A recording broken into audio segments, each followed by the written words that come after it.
계속하겠습니다.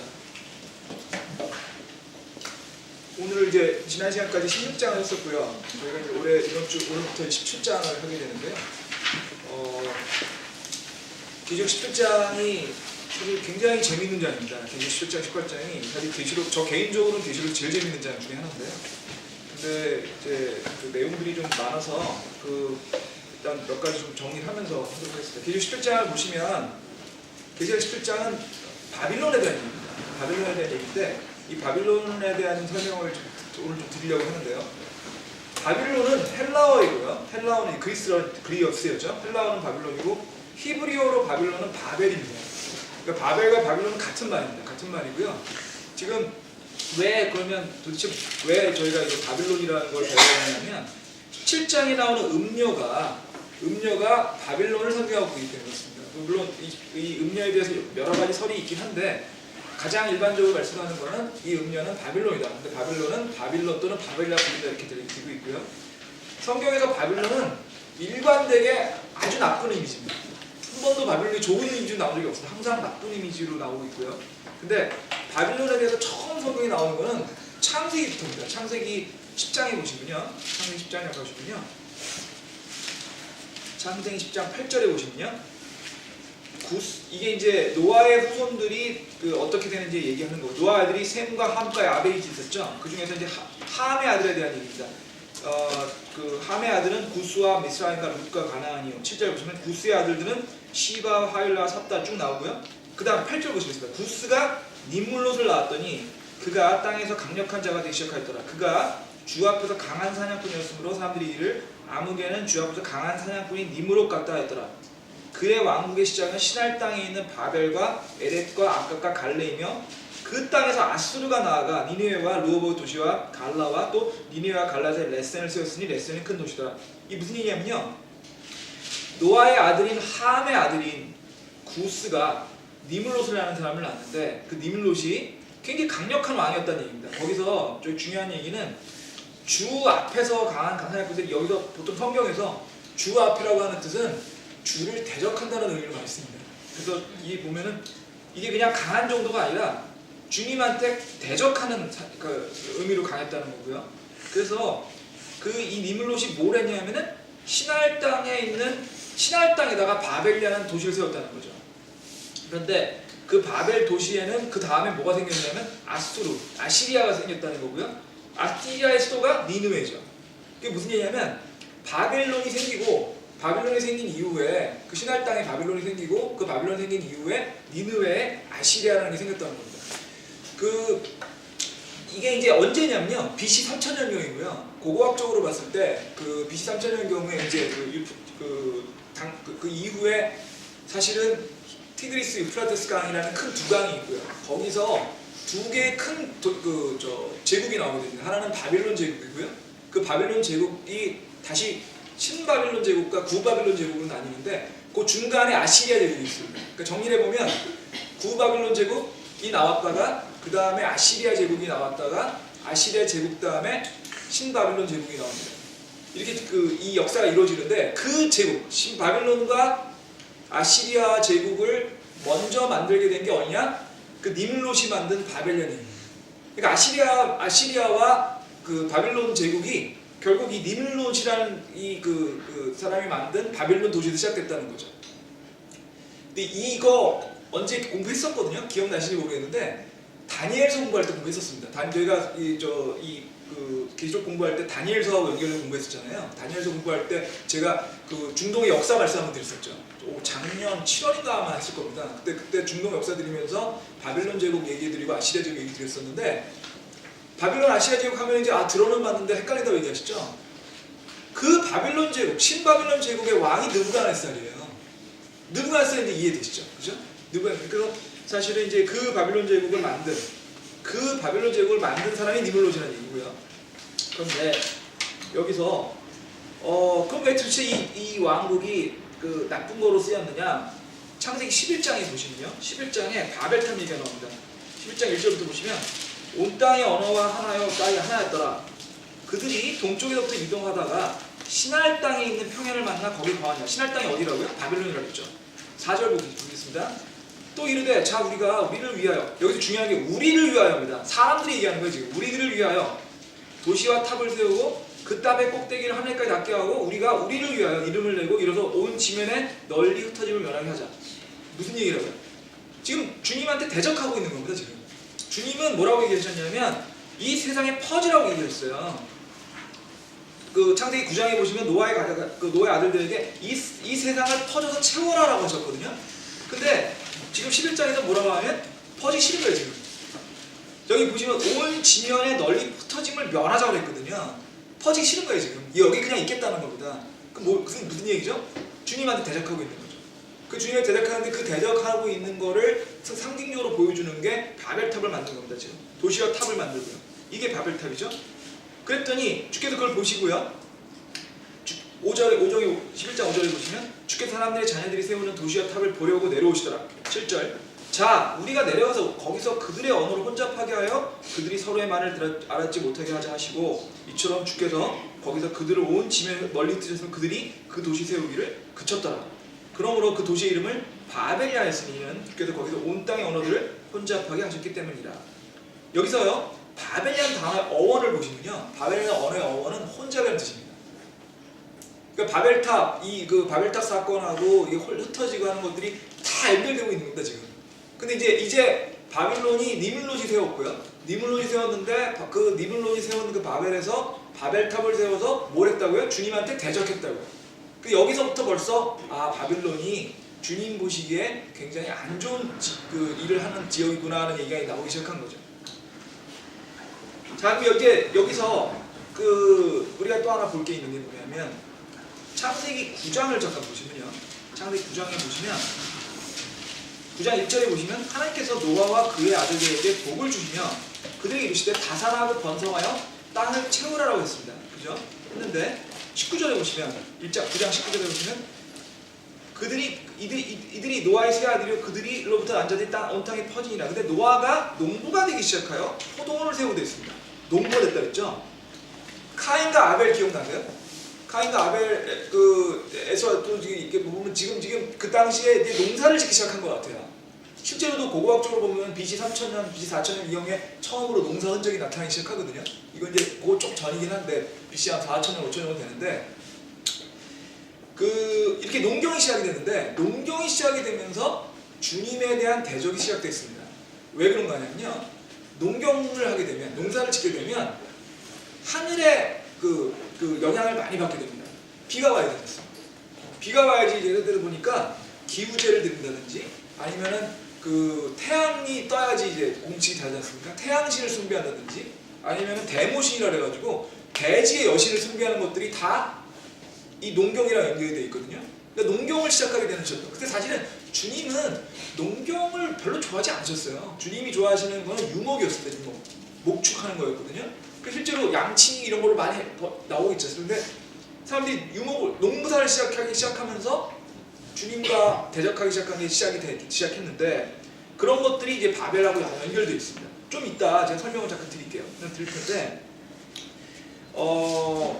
우리가 다 아는 얘기지만 하여튼 하나님 말씀에 순종할 때 우리는 하나님의 축복을 받을 수 있는 것 같습니다. 근데 하나님 말씀에 대적을 하면 당연히 주님으로부터 축복을 기대할 수가 없는 거죠. 그런 게 이제 생각이 든 건데 자 이제 그러니까 바빌론이 처음에 이제 니물롯이 세웠고요. 니물롯이 세우고 난 다음에 이제 그 다음에 뭐가 있었냐면은 함무라비라는 사람이 나오게 됩니다. 함무라비라는 사람이 나온 시작은 BC 1720년경입니다. 1730년경입니다. 함무라비가 이 바빌론을 중심으로 해서 고 바빌론 제국이라는 제국을 만들게 됩니다. 고 바빌론 제국이라는 게 이때 생기게 되거든요. 근데 함무라비는 여러분 역사책에 나오는 사람입니다. 역사책에 보시면은 함무라비 법전이란 말이 있어요. 그죠? 함무라비 법전이 고대 법전 중에서 가장 먼저 나오는 법전이라고 되어 있는데요. 법전이라고 생각하시면 여러분 책으로 생각하시죠? 함무라비 법전은 어떻게 생겼냐면 돌로 되어 있습니다. 제가 몇 번 말씀드린 것 같은데 루브르 박물관에 가면 있습니다. 알고 보니까 루브르 박물관에서 제가 봤던 거는 모조품입니다. 정확히 말하면 진품은 찾고 있다고 그러더라고요. 돌로 되어 있고요. 1m 한 90, 1m 85 정도 되는 까만색 흑요소로 되어 있습니다. 이 정도 되고요. 거기에 전부 다 이렇게 사겨가지고 법이 들어가 있죠. 함무라비 법전이 제일 유명한 내용이 그겁니다. 눈에는 눈, 이에는 이.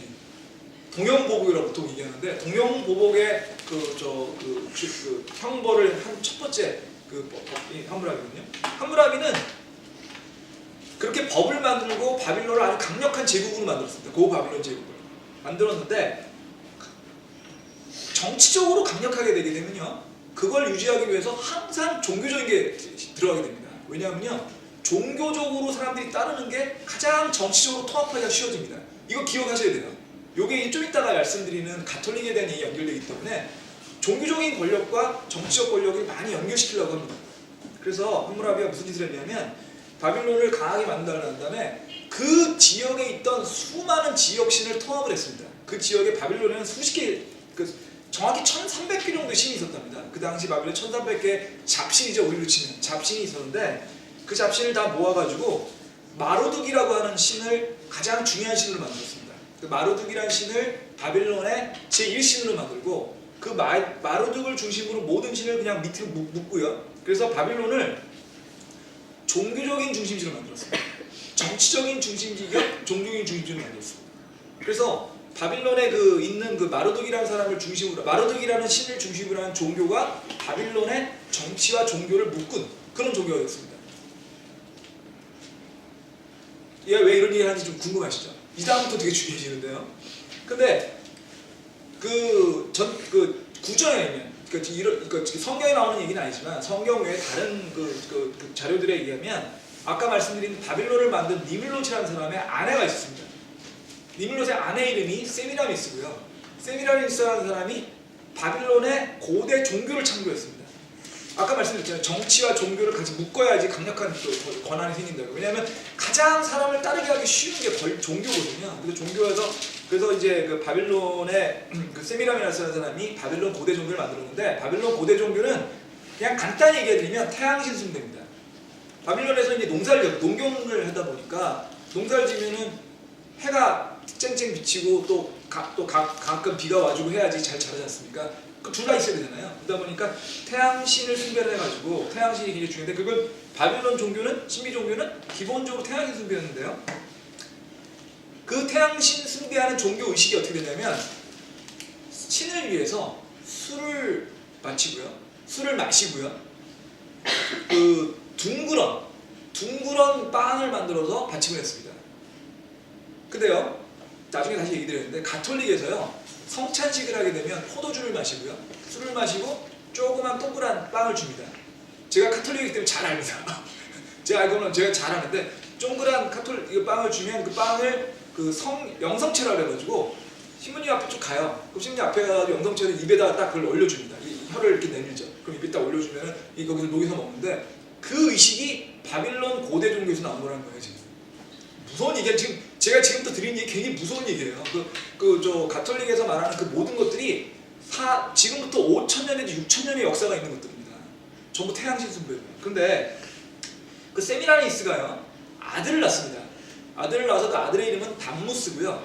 담무스는 실질적으로 태양신을 상징을 하고 있고요. 그래서 세미라미스는 담무스를 뭐라고 하냐면 창세기 3장에서 나오는 이브에게 준 약속, 그러니까 구세주다. 그 여자의 시에서 구세주가 나온다고 했거든요. 그 구세주에서 세미라미스가 여자니까 자기의 아들인 담무스가 나와서 그 담무스가 구세주가 될 거다 해가지고 세미라미스가 담무스가 이 바빌론 고대 종교에서 가장 핵심이 됐습니다. 핵심이 됐는데 거기서 세미라미스는 뭐를 상징하냐면요, 위대한 어머니 여신, 데모신이라고 보통 부릅니다. 데모신이라고 하는 위대한 어머니 여신을 상징하고요, 담무스는 태양신을 상징합니다. 그러니까 어머니 여신은 보통 대지를 상징하거든요. 그러니까 땅과 태양을 상징하는 거예요, 둘이. 그러니까 어머니는 세미라미스는 이 땅, 우리가 살고 있는 땅을 상징하고요, 담무스는 거기에 햇빛을 비춰서 농사를 짓는 그 태양을 상징합니다. 그래서 바빌론 신대 신비 종교에서의 상징은 어머니가 아기 예수가 아니고 아기 담무스를 안고 있는 거예요. 어머니가 아기를 안고 있는 게 그 데모신과 이 상징을 하고 있거든요. 그런데 이런 바빌론 고대 종교가 성경에 많이 나옵니다. 성경에 설명이 나옵니다. 에스겔서요, 적어만 놓으십시오. 이게 오늘 성경을 많이 찾을 거기 적어 놓으십시오. 에스겔서 8장 14절입니다. 에스겔 8장 14절에 보시면 그분께서 나를 데리고 북쪽에 있는 주의 진문에 이르더니 보라, 거기에 여자들이 앉아서 단무스를 위하여 슬피 울고 있다 이렇게 되어 있습니다. 에스겔이 지금 가는데 단무스를 위해 울고 있는 여자들이 있는 거예요. 그 얘기 무슨 얘기죠? 에스겔 시대에 단무스를 숭배하고 있는 그런 일이 있었다는 거죠. 근데 여기서 또 하나 궁금한 게, 그럼 단무스는 알겠다 이거죠. 세미라미스의 아들인 단무스는 알겠는데, 태양신이 알겠는데 단무스를 위해서 울고 있거든요. 왜 울고 있을까요? 이건 또 바벨론 신대중기의 특징이에요. 뭐냐면 태양이 없어졌어요. 단무스가 죽었습니다. 태양이 없어진 거랑 단무스 죽은 거랑 상징을 해보세요. 태양이 없어졌습니다. 단무스가 죽었습니다. 태양이 다시 와야 돼요. 단무스가 다시 태어나야 됩니다. 그럼 어떻게 되죠? 태양이 다시 오면 다시 우리가 수확을 할 수 있는 거죠. 태양이 언제 없어지죠? 태양이 겨울이 되면 태양이 점점 줄어들지 않습니까? 겨울이 되면 태양의 기간이 날짜 줄어들잖아요. 나라주가 언제까지 줄어들죠? 태양이 줄어들면 동지까지 줄어들죠. 동지가 되고 나면 태양이 다시 길어집니다. 태양이 길어지면 뭐가 되는 거죠? 봄이 오는 거죠. 봄이 오게 되면 겨울이 끝나고 수확이 일어나는 겁니다. 그러니까 동지가 돼서 태양이 다시 돌아오게 하는 거를 어떻게 생각하냐면 단무스가 태어나는 거 생각하는 거예요. 단무스가 태어나려고 하다 보니까 우는 겁니다. 빨리 좀 오라고. 태양이 빨리 태어나가지고 다시 와서 우리에게 다시 수확을 주고 풍요를 해주십시오라고 기도하고 있는 겁니다, 지금. 그래서 울고 있는 겁니다. 그냥 우는 게 아니에요. 그러니까 이게 모든 게 단무스 태양이 오기를 하는데, 태양이 죽었다가 살아나는 시점, 그게 단무스가 다시 태어나는 시점이거든요. 그게 언제죠? 동지입니다. 동지가 언제인지 아세요? 12월 25일입니다. 12월 25일 딱 기억나시게 크리스마스예요. 그럼 제가 이 얘기를 누구한테 했더니 그 친구가 저한테 그러는 거예요. 그게 크리스마스하고 공교롭게도 같네요. 공교롭게 같은 게 아니에요. 크리스마스를, 동지를 이용해서 크리스마스를 하나님, 예수님이 태어난 걸 바꾼 거예요. 그냥 누가? 가톨릭이죠. 성경에서는 크리스마스가 언제란 말이 없습니다. 성경에서 보통 크리스마스를 얘기하는 거는 정확히 말씀드리면 성경에서 주님이 태어나는 시점은 나와 있지 않아요. 하지만 성경에 있는 걸 지금 읽어보면은 양떼들이 밖에 있었거든요. 그리고 양치기들이 밖에 있었어요. 그 얘기 무슨 얘기냐면 겨울은 아니라는 얘기죠.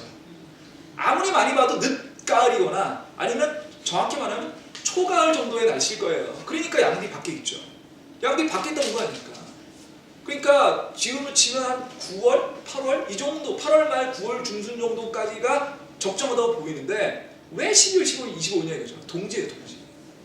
동지랑 이걸 묶어서 하는데 동지는 왜냐? 태양이 다시 태어나거든요. 태양이 다시 태어난다고 생각하는 거죠. 그거는 단무스가 다시 태어난다고 생각하는 거예요. 그 다음에요. 이제는 좀 다시 읽어볼게요. 에레미야서 7장 18절인데요. 이것도 그냥 제가 읽을게요. 에레미야서 7장 18절에 보시면 7장 18절이요.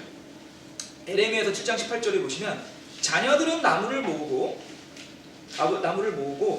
아버지들은 불을 피우며 여인들은 가루를 반죽하여 납작한 빵을 만들어 하늘의 여왕에게 바치고 다른 신들에게 음료 헌물을 부으러 나의 분노를 익히다. 지금 하느님 말씀하시는 거거든요. 주님께서 이런 거를 사람들이 하는 거 보고 화가 나는 거예요, 지금. 근데 보세요. 하늘의 여왕에 바친다고 돼 있죠. 하늘의 여왕이 바로 세미라미스입니다. 근데 여기서 보시면 가루를 반죽하여 납작한 빵을 만든다고. 납작한 빵이라는 게 보통 중동 지역에서 말하는 빵 중에서 이제 보통 효모가 들어가지 않은 빵 그걸 얘기하거든요. 이게 나라마다 조금 다른데 넌이라고도 부르기도 하고 짜파티라고 부르기도 하고 이렇게 하는 빵들인데요. 이게 납작한 빵이에요. 그리고 거기 지금 보면은 음료 헌물, 이게 술이거든요. 술을 드리는 겁니다. 다시 얘기드리겠지만 가톨릭에 가시면 가톨릭 성찬식의 가장 중심이 되는 게 뭐냐면은 신부님이 오셔가지고 축복 기도를 하고 음료 포도주를 마십니다. 포도주를 마시고 난 다음에 동그랗게 신부님이 먹는 빵은 커요. 이만합니다.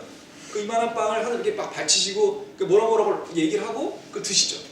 옛날에 이걸 라틴어로 했습니다. 지금은 라틴어로 안 하고 한국말 하시긴 하는데 드세요.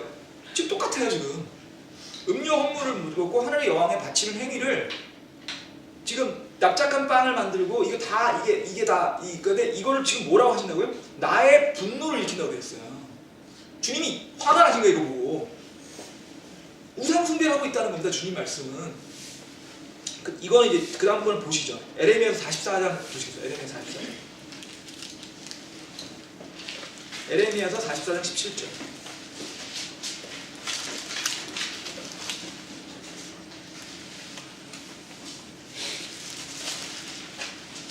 읽을게요. 무엇인지 우리 입에서 나가는 걸 반드시 이행하여 우리가 행하는 대로 우리와 우리 조상들과 우리 왕들과 우리 통치자들이 유다의 도시들과 예루살렘의 거리들을 행하던 하늘의 여왕에 분양하고 그 여왕에게 음료 헌물을 부으리라. 그때 우리가 양식을 풍성히 소유하고 일이 잘 되어 아무 재난도 보지 아니하리라. 우리가 하늘의 여왕에 분양하고 그 여왕에게 음료 헌물 붓는 일을 그만둔 뒤로부터 우리에게 모든 것이 부족하고 우리가 칼과 길근으로 소멸되었느냐 하며 19절 또 우리가 하늘의 여왕에 분양하고 그 여왕에게 음료 헌물을 부을 때에 우리 남자들의 허락도 없이 그 여왕께서 여왕에게 납작한 빵을 만들어 그네에 경배하고 음료 헌물을 부었으려 하니니 지금 이렇게 얘기하고 있습니다. 무슨 얘기죠? 우리 조상들은 하늘의 여왕한테 납작한 빵을 부리고 음료 헌물을 드렸었다. 우리 그 조상들은 그랬을 때는 축복을 많이 받아서 번성했었는데 그거 안 하니까 축복도 못 받고 번성하지 못하고 어렵더라. 그러니까 지금 하자 이 얘기하는 거죠. 이거를 한마디로 요약하면 뭐냐면 우상숭배 하자는 겁니다. 딱 한마디로 우상숭배 하자는 겁니다. 우상숭배를 하게 되면 훨씬 더 우리가 많은 축복을 받을 거다. 지금 이 얘기는 어디서 나오는 거냐면 이스라엘 민족이 주위에 있는 이방 민족들과 같이 공유하고요. 그런 공유를 통해서 주위에 있는 이방 민족들이 이렇게 그 우상 숭배를 통해서 풍요를 기원하는 것을 많이 봐왔고 그렇게 따라했던 거를 따라한 거를 이스라엘 민족이 따라하고 있는 걸 보여주고 있는 겁니다. 근데 그거를 내가 먼저 하겠다라고 얘기하면은 좀 그러니까 과거부터 했던 거다. 이거 과거부터 했던 거다. 우리가 차례를 지내고 아니면 예배가 아니라 뭐 제사 지내는 걸 원래 하던 거 아니냐 똑같은 얘기예요. 원래 하던 거니까 이거 하면 우리가 복을 받으니까 우리도 해야 되겠다. 이스라엘 민족들이 그래가지고 주위에 있는 민족들을 닮아가고 주위의 민족들과 같은 짓을 하고 있는 거죠. 그렇게 함으로써 이스라엘 다른 민족들이 하고 있는 우상 숭배를 자연스럽게 받아들이는 겁니다. 근데 에레미야서 44장에 나온 얘기하고 에레미야서 7장에 나오는 연결해보면 이걸 주님이 가증스러운 일로 보시는 거죠. 근데 우리가 여기서 하나 좀 알아둘 게 있는 풍요를 위해서 누군가한테 기도드리고 기원하는 것들이 이렇게 우상 숭배를 통해서만 하는 게 아니에요. 주님한테 우리가 기도할 때도 왜 이런 거를 이조로 기도를 하게 되면 이게 바로 우상 숭배랑 다를 게 하나도 없습니다. 그러니까 제일 대표적인 게 여러 번 말씀드렸잖아요. 수능 시험할 때 수능 100일 기도해가지고 교회 가서 기도 드리는 것들, 그리고 수능 100일 기도해가지고 새벽 기도 들어오라고 하는 것들, 그거 하는 거랑 지금 하늘의 여왕한테 빵을 바치고 가가지고 태양이 들어오시고 비를 내리게 해주는 거랑 다를 게 하나도 없어요. 똑같은 거예요. 똑같은 거. 주님은 이 땅에서 저희한테 풍요를 위해서 기원을 하신 적이 없습니다. 성경에서. 우리가 주님을 순종할 때 축복을 주시겠다는 얘기를 하셨습니다. 우리가 주님한테 불순종할 때 벌을 주겠다는 얘기도 하셨어요. 하지만 주님한테 뭐뭐뭐 해주세요라고 기도하라고 하지 않으셨어요. 그게 우리가 기도하는 게 주님의 뜻에 맞다면 주님이 축복해 주실 겁니다. 그리고 우리가 순종을 한다면 주님이 축복해 주실 겁니다. 하지만 우리가 주님이 우리의 뜻에 맞게끔 주님의 마음을 바꾸지는 않을 겁니다. 근데 우리는 그렇게 안 하죠. 제가 말씀드리셨습니다. 제가 이렇게 얘기를 하지만 저도 이렇게 못한다고요. 제가 말씀드리면 저희 애들이 이제 대학에 가거든요. 대학 가고 대학원 가는데 주님이 원하는 학교에 가게 해주세요라고 기도를 해야 되잖아요. 주님이 원하는 학교에 가게 하고 주님이 원하는 인생 살게 해주시고 주님 뜻대로 순종 그렇게 기도하고 맨 마지막에 항상 꼬투리를 붙인다니까요. 하지만 이 학교 되게 해주세요 했다니까요. 여러분 다 그렇지 않으세요? 저만 그러나요? 아니 솔직히 생각해 보세요. 솔직히 주님 원하는 대로 해주세요. 하지만 이거 해주세요 하시지 않습니까? 하지만 이거 주님이 원하는 대로 살게 해주세요. 하지만 승진하게 해주세요. 주님이 원하는 대로 하지만 좋은 직장 들어가게 해주세요. 그렇게 기도 안 하세요? 그러지 말라는 거예요 지금. 주님이 그거를 에레미야서 7장 18절에서 가증스럽게 여기신다는 거고요. 좀 더 노골적으로 얘기하면 이렇게 얘기하면 주님이 저한테 순종하지 않으시는 거니까 주님이 여러분을 축복하지 않는다는 얘기입니다. 이게 되게 어려운 얘기입니다. 되게 어려운 얘기가 왜 어렵냐면 이게 쉬운 얘기였다면 성경에 이렇게 수백 번, 진짜 수백 번 얘기가 안 나올 거예요. 성경에 이렇게 주님한테 불순종하고 우상숭배하는 게 수백 번 나오면 수백 번. 근데 제가 왜 바벨론 얘기를 드냐면 이런 우상숭배와 주님한테 그러니까 이렇게 풍요를 위해서 주님한테 기원하는 이 모든 게 바벨론이라는 도시에서 시작됐다는 걸 말씀드리는 겁니다. 바벨론 신기 종교에서. 얘기 되셨죠?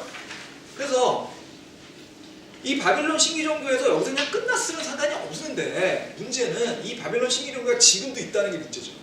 지금도 굉장히 세게 있습니다 라고 말씀드릴 수 있습니다. 이렇게 얘기 드리면 뭔 소리가 얘기하시겠죠. 제가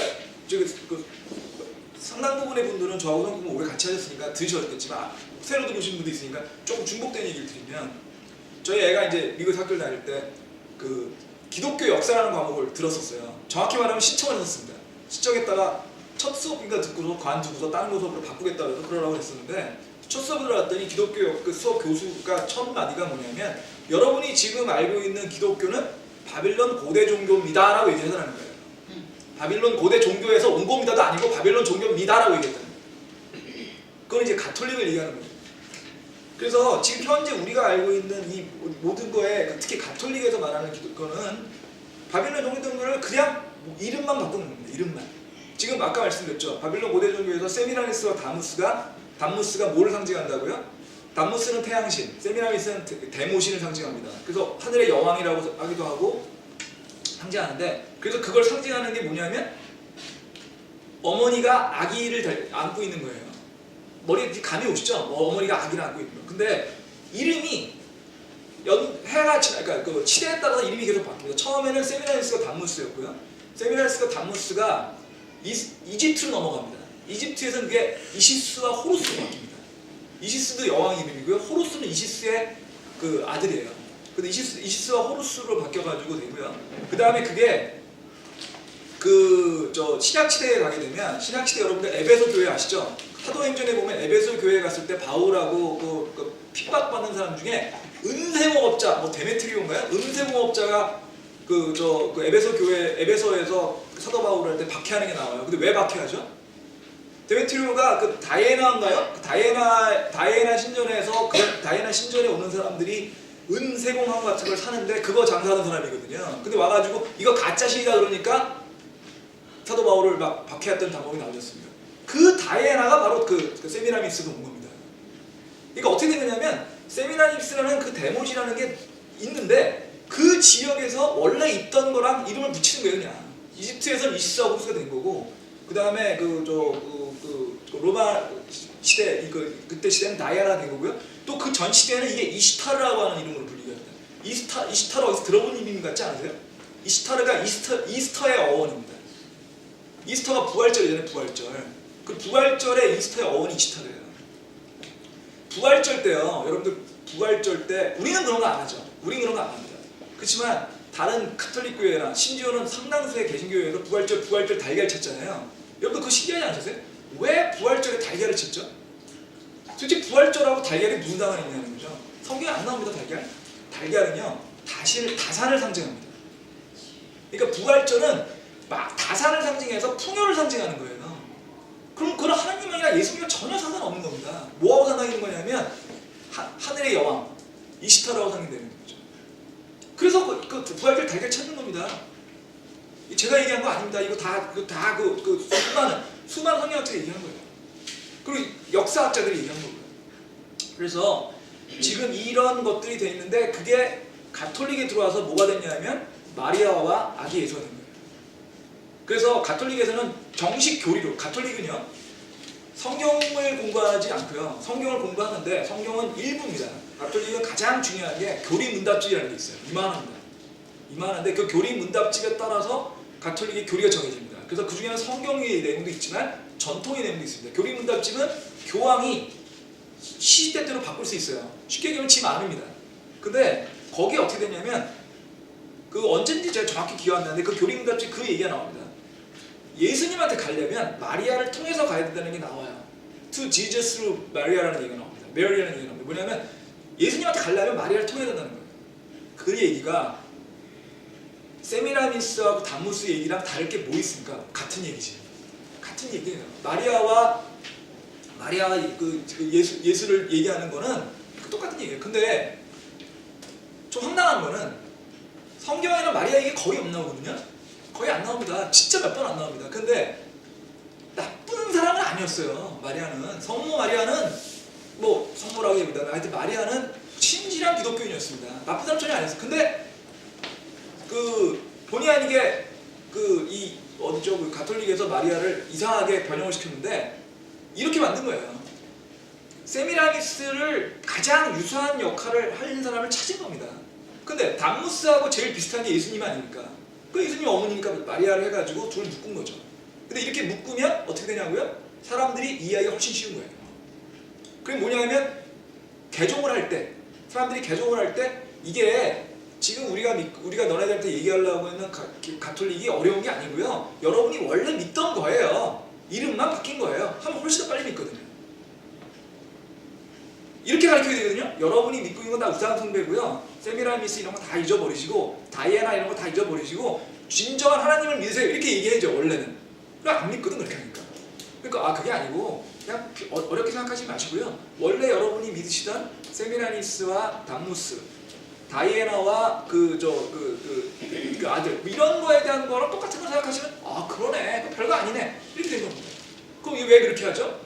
그래야 그 종교를 이용해서 제국을 통치하기가 쉽거든요. 콘스탄티누스 대제가 가톨릭을 그 로마의 국교로 삼은 거는 본인이 가톨릭을 믿어서가 아니에요. 가톨릭을 이용해서 제국을 로마라는 거대한 제국을 통치하기 위해서 한 것뿐입니다. 콘스탄티누스 대제는 죽을 때까지 하나님을 믿지 않았습니다. 근데 그거를 이용해서 콘스탄티누스가 가톨릭에서는 성 콘스탄티누스예요. 콘스탄티누스의 어머니도 성 어쩌고입니다. 가톨릭은요 수많은 성인이 있습니다. 그 중에는요 실제로 생존하지 않았던 성인도 있어요. 되게 신기했습니다. 제가 가톨릭 시절에 저는 가톨릭 성당에서 결혼했거든요. 저희 집사람하고 저 대방성당이라고 성당에서 결혼했습니다. 그러니까 저는 이거에 대해서 얘기할 만한 약간의 지식은 있죠. 근데 가톨릭 가가지고 거기에 수많은 성인이 있어요. 그 중에서 태어나지 않은 성인도 있어요. 그럼 웃기지 않습니까? 성인은 원래 성스러운 일을 해서 성인이 되는 거 아닙니까? 그죠? 그 태어나지도 않아서 왜 그런 일이 있을까? 아무 설명 안 해주더라고요. 나중에 알고 보니까 수많은 잡신들이 있잖아요. 그 잡신들을 성인으로 바꾼 거예요, 이름을. 그러다 보니까 태어나지 않았던 사람도 있을 거 아닙니까? 성인 중에는요, 도둑의 성인도 있어요. 소매치기 성인도 있습니다. 근데 원래 로마에 보면요, 로마에 도둑의 수호신이 있거든요. 그 도둑의 수호신을 바꾼 거예요, 말을. 무서우시죠? 문제는 이 가톨릭이 여기서 끝나는 게 아닙니다. 가톨릭의 교리를 그대로 가지고 온 게 장로교예요. 루터교. 거기서 벗어났으니까. 그러니까 굉장히 많은 우리가 개신교에서 우리가 알고 있는 개신교 교회에 많은 알고 있는 그런 교리들이나 이런 이행들이 사실은 이 모든 세미라미스에 있는 가톨릭 고대 종교에서 온 거고, 그렇게 되면 결국 무슨 뜻이냐? 우리가 예수님을 태양신으로 믿는 거예요. 결과적으로. 근데 가장 심한 가톨릭이지만 사실은 예를 들면 저희 우리나라에 제일 많은 장로교 같은 경우는 장로교에 가가지고 그 장로교 목사님들이 예복을 입으시잖아요. 그게 왜 나왔냐면요, 바빌론 신기 종교에서 보면 제사장 계급이 있습니다. 성경에는 제사장 계급이 없습니다. 우리의 믿음, 저희가 성경대로 믿는 저희 침례교회 믿으면은 제사장이 없어요. 만인 제사장입니다. 만인 제사장이라는 거는 루터가 처음에 종교개혁했을 때 처음 한 얘기도 해요. 성경에는 제사장 계급이 없거든요. 제사장이라는 계급은 어디에만 나오느냐? 바빌론 고대 종교에 나오고요. 바빌론 고대 종교에 나오니까 제사장은 특별한 옷을 입습니다. 특별한 옷을 입고요, 특별한 모자를 써요. 그게 그 제사장 계급의 특징이거든요. 그거를 흉내내는 게 뭐냐? 그 장로교에서 목사님들이 마치 졸업식 때 입는 가운 같은 거 입으시잖아요. 그게 다 그런 거예요. 알고 보면 되게 무서운 겁니다, 지금. 굉장히 무서운 겁니다. 그리고 또 이 가톨릭에 대한 얘기를 하기 전에, 그러면 그 가톨릭 얘기를 지금 할 게 굉장히 많은데요.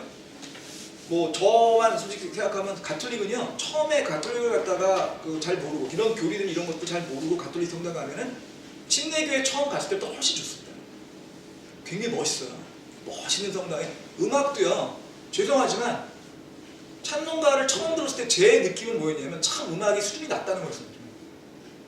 그 모든 가톨릭 음악, 특히 그 중에서도 가장 미사곡 같은 걸 보면요, 모든 음이 4성부, 심지어는 6성부까지 돼 있어요. 그 조화되는 음이 굉장히 좋습니다. 저는 음악을 굉장히 좋아하는데 개인적으로 미사곡들 되게 멋있다고 느껴요. 지금도 사실 우리 찬송가하고 비교하는 게 멋있습니다. 문제는 주님하고 상관없다는 게 문제인 거지. 음악 자체 되게 멋있다니까요. 건물도 얼마나 멋있는데요. 그러니까 종교라는 것만 빼놓고 보면 진짜 멋있어요. 그런데 우리가 알아야 될 건 그 하나님이 아니라는 거예요. 월루드라는 분이 있습니다. 월루드라는 분은요, 미국의 달라스 신학교라고 하는 유명한 그 신학교의 총장을 역임하신 분이고요. 그 다음에 이게 그 성경 신학적인 굉장히 유명하신 분입니다. 그 월루드가 이 지금까지 한 얘기를 요약을 했습니다. 요약을 해가지고요, 월루드가 얘기한 내용들을 제가 읽어드릴게요. 님로드, 이게 그 제가 영문이 된 거를 번역을 해가지고 조금 시간이. 님로드의 아내, 그러니까 그 바빌론을 처음 창시한 님로드의 아내인 세미라미스가 바빌론 고대 종교를 만들었고요. 그래서 바빌론 고대 종교를 해서 결국 이 바빌론 고대 종교는 우상 숭배를 하게 되는 거고, 그 이 세미라미스가 이 우상 숭배의 가장 위에 있는 대제사장인 거고요. 그래서 세미라미스의 아들인 담무스가 결국 이 세상을 구원하는 구세주로 나오게 된 거고요. 근데 담무스는 세미라미스로부터 굉장히 기적적으로 낳는 거로 되어 있습니다. 그리고 또 담무스는 죽었다가 살아나는 걸로 되어 있습니다. 많이 들으신 얘기 아닙니까? 그 다음에 그래서 이런 구원의 성취를 위해서는 어떤 게 가장 중요하냐면 바빌론 고대 종교입니다. 어머니와 아이가 하나로 묶여 있어야 됩니다. 그래서 어머니가 아이를 안고 있어야 되고요. 그때 그 어머니는 천국의, 그러니까 이 하늘의 여왕이고, 그 아기가 구세주입니다. 구세주고요. 그 다음에 그래서 그 어머니 아기만 숭배하면 안 되고 어머니까지 경배해야 된다는 거고요. 그때 그 경배하는 과정에서 뭐가 있냐면 술을 드려야 되고요. 드려야 되고 납작한 둥근 빵을 드려요. 왜 둥그러야 되냐? 둥그러야 태양을 상징하잖아요. 둥근 빵을 드려야 되고요. 또 물을 뿌려야 됩니다. 성스러운 물을 뿌려야 됩니다. 가톨릭에 가면 성수 뿌리잖아요. 그 성수를 뿌려야 되고요. 그래가지고 그리고 그런 제사장 계급이 있어야 되고요. 제사장 계급에는 누가 있었냐면은 처녀들이 있어야 됩니다. 처녀들이 그 제사장 계급에 들어와 있어야 돼요. 수녀 같은 거죠. 그리고요. 그 다음에 이 담무스는 거의 죽었다는 얘기까지 참아 못하고 거의 죽었다가 다시 살아나는 일이 있어야 되고요. 이 담무스의 다른 이름이 바알이에요. 담무스의 다른 이름이 바알입니다. 바알도 태양신을 얘기하거든요. 담무스의 이름 바알이고요. 그래서 바알과 담무스는 기본적으로 같은 것이고요. 그 다음에 이 바빌론 숭배 사상이 그 다음에 어디로 넘어갔냐면 버가모라는 지역으로 갔습니다. 버가모는요, 영어로는 페르가몬이라고 하는 지역이고, 우리가 처음에 계시록 시작할 때 아시아, 소아시아 7교회 중에 하나죠. 버가모 교회라고 들어보셨잖아요. 페르가몬이라고 하는 지역입니다. 페르가몬은 지역이고요. 그거는 이제 지금 터키 지역에 있던 지역인데, 이 버가모라는 지역에서 발굴된 것들을 보면 어떻게 되냐면 대제사장이 특별한 모자를 쓰고 있었습니다. 근데 그 모자는 어떻게 생겼냐면 물고기 모양이에요. 근데 이 물고기 모양으로 된 거를 하는 게, 이 물고기는 뭘 상징하냐면 다곤이라고 하는 물고기 신을 상징하는 겁니다. 이것도 바벨론 신기 종교에 상징하는데, 물고기 모양의 모자가 뭐냐면요, 여러분들이 처음에 교황들 이렇게 쭉 보시면 교황 성화라고 그러죠. 교황이 이제 직접 집전할 때, 교황이 나올 때 교황이 쓰는 모자가 옆에서 보시면 물고기처럼 생겼어요. 이렇게 생겼죠. 이렇게. 그죠? 그리고 그래서 물고기가 뭘 상징하냐면 이 다곤신, 그러니까 물고기 신 다곤신을 상징하고 있는데, 나는 기독교인이다라고 차에 붙이고 다닐 때 이렇게 물고기처럼 돼가지고 가운데 지저스 다니죠. 그게 그 다곤신 나온 겁니다. 이게 모르고 들으면 저희가 엄청난 짓 하고 있는 거예요, 다들. 엄청난 짓 하고 있는데, 그러니까 그렇게 돼 있고요. 그 다음에 이런 것들이 결국 로마의 종교로 올라가 있는데, 로마의 종교에 올라갈 때 로마에는 최고 신관이라는 게 있었습니다. 라틴어로 하면 폰티펙스 막시무스라고 하는 건데요. 막시무스 폰티펙스, 이게 제사장 중에 제일 높은 최고 제사장이라는 뜻이거든요. 이 최고 제사장이 황제하고 같은 겸임을 했습니다. 폰티펙스 막시무스를 했던 사람 중에 가장 유명한 사람이 율리우스 카이사르입니다. 그러면 이 폰티펙스 막시무스의 이 사람들이 이런 바빌론 신기 종교를 받아들여가지고 이 바빌론 신기 종교의 최고 제사장이 됐다는 거죠. 근데 그거에 콘스탄티누스가 기독교를 엎은 겁니다. 그래서 폰티펙스 막시무스라고 하는 제사장이 뭐가 됐느냐? 교황이 된 거예요. 그래서 지금 결과적으로 정리를 해보면 뭐냐면 지금 현재 있는 기독교라고 하는 가톨릭이라고 하는 기독교가 아니고 가톨릭이라고 하는 거는 바빌론 신기종교에서 온 거에다가 폰티펙스 막시무스 같은 로마의 그 이상사항을 얹어서 그거를 그 이름만 바꿔가지고 지금 하고 있다는 얘기죠. 그러니까 바빌론 신기종교를 얘기할 수 있는 거예요. 그래서 결과적으로 우리의 믿음은 성경에 기반하지 않은 것들을 믿으면 안 되는 거죠. 성경에 기반하지 않은 것들은 우리가 그걸 완벽히 이렇게 이해하고 알기 전까지 그게 얼마나 무서운지 모르지만 성경에 기반하지 않는 것들은 상당수 거의 대부분의 것들이 바벨론 신기종이 된 거고 성경에 기반하지 않은 걸 믿으시면 여러분이 뭐가 되는 건 우리 예수님을 우리 주님을 그냥 잡신의 하나인 단무스를 믿는 거예요. 그냥. 굉장한 신론모독을 한다는 거죠. 근데 그런 것들 중에 가장 대표적인 게 여기 드리는 게 크리스마스고요. 부활절입니다. 그래서 저희 교회에서 근데 크리스마스와 부활절의 의미 자체가 잘못된 건 아닙니다. 주님이 부활하신 거를 축하하는 거는 문제 없어요. 주님이 태어나신 걸 축하하는 건 문제 없습니다. 하지만 12월 25일이 주님이 태어나신 날은 아니라는 거죠. 그건 동지일 뿐이고 태양식이 태어나냐니까 12월 25일은 그냥 축하하기 위해서 그냥 일정한 날로 생각한다면 상관이 없는데 그거가 주님이 태어나신 날을 믿으시면 안 되는 거고요. 부활도 마찬가지입니다. 부활절의 의미를 이해하는 건 맞지만 부활절 계란을 한다든지 부활절 토끼를 한다든지 토끼를 왜 할까요? 토끼도 다산의 상징이거든요. 토끼가 새끼를 많이 낳잖아요. 다산의 상징이 무슨 뜻이죠? 풍요를 만나는 거예요. 주님 애기 많이 낳게 해주세요가 요즘 말로 표현하면 주님 돈 많이 벌게 해주세요 똑같은 얘기거든요. 이런 것들이 지금 다 연결되어 있고요. 이걸 이제 정리해서 그럼 이제 가톨릭으로 가게 되면 가톨릭은요 다시 얘기 드리지만 종교단체가 아닙니다. 가톨릭은 종교단체라고 주장하는 정치단체입니다. 그래서 그 중세 역사를 보면요 왕들과 교황의 싸움이 굉장히 많이 나옵니다. 어떤 때는 왕이 이겼고 어떤 때는 교황이 이겼지만 대부분 교황이 이겼습니다. 왜 이랬을까요? 왜 그 종교를 믿는 그거하고 교황이 그 실질적으로 권력을 가졌거든요. 교황이 권력을 가졌고 실제로 그 권력을 왕들 위해 행사를 했어요. 그래서 가톨릭에 있는 모든 걸 뭐라고 이해하셔야 되냐면 결국 종교의 탈을 썼지만 실질적으로 권력을 갖고 권력은 결국 뭐와 연결되죠? 부와 연결되는 겁니다. 권력과 부를 행하기 위해서 이용하는 거예요. 세금을 내라고 하면 열심히 안 내죠. 하지만 여러분들이 우리를 믿고 그렇게 해서 천국에 가기 위해서 돈 내십시오 하면 열심히 내거든요. 가톨릭에서는 이게 헌금, 뭐 11조 이런 얘기 잘 안 합니다. 그러니까 처음에 들을 때는 야, 여기 가톨릭에서는 굉장히 좀 그런 점에 초월하다. 그게 아니고요. 잔돈을 안 받고 큰 돈을 받겠다는 얘기입니다. 큰 돈을 받겠다. 뭐냐면 돌아가실 때 종부성사라는 게 있거든요. 돌아가실 때 아니면 돌아가신 다음에 큰 헌금을 내야 그분들이 연옥을 거쳐서 천국에 갈 수 있어요. 생각해보세요. 열심히 하나님 가톨릭을 믿었는데 하나님 믿는 게 아니라 가톨릭을 믿었는데 아버지가 갑자기 돌아가셨거든요. 근데 아버지가 안 믿었거든. 그 아버지가 지옥 갈 것 같단 말이죠. 그러면 아들 입장에서 어떻게 하겠습니까? 많은 돈을 헌금해서 지옥에 어떻게 뇌임을 써서 지옥에서 천국에 가게 하는 거예요 지금. 그리고 첫 영성체를 받을 때, 견진성사를 받을 때, 그 다음 이런 거 할 때 특별한 헌금을 내게 되죠. 그러니까 문자 그대로 잔돈 안 내고 큰 돈 받는 겁니다. 큰 돈.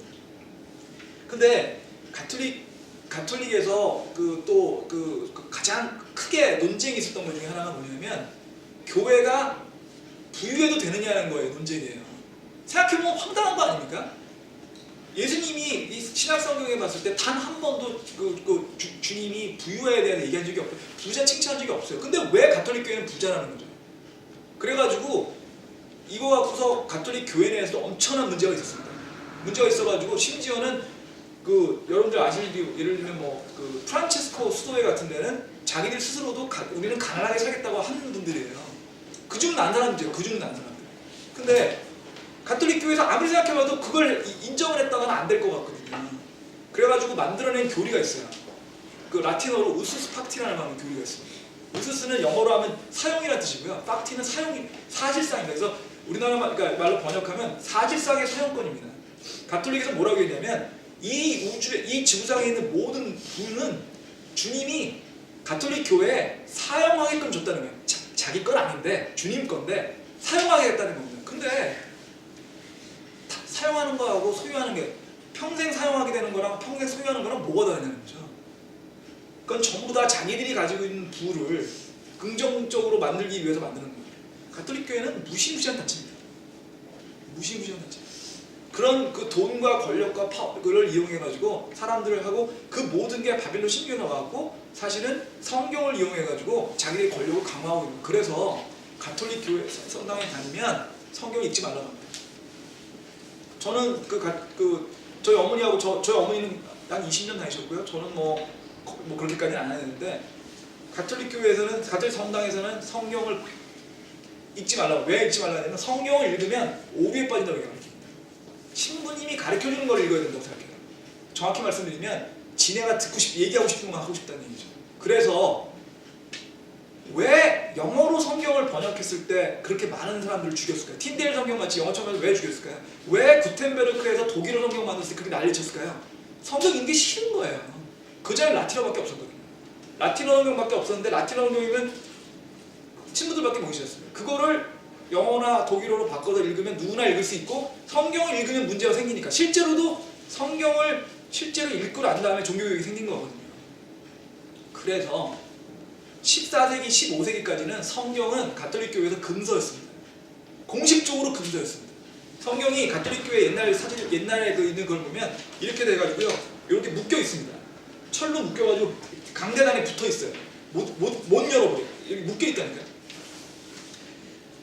아니 뭐 가톨릭 얘기하면 제가 좀 흥분하는 경향이 있어서 이렇고요. 그 다음 시간에 그러면 이제 가톨릭 교회와 이 바빌론 고대 성경 어떻게 됐는지 좀 더 설명을 드리는 걸로 해서 제가 다음 주에는 제가 출장이 있어가지고 제가 교회 못 나가서 다음 주는 아니고 그 다음 주에 할 수 있도록 하겠습니다. 그럼 기도하고 마무리하겠습니다.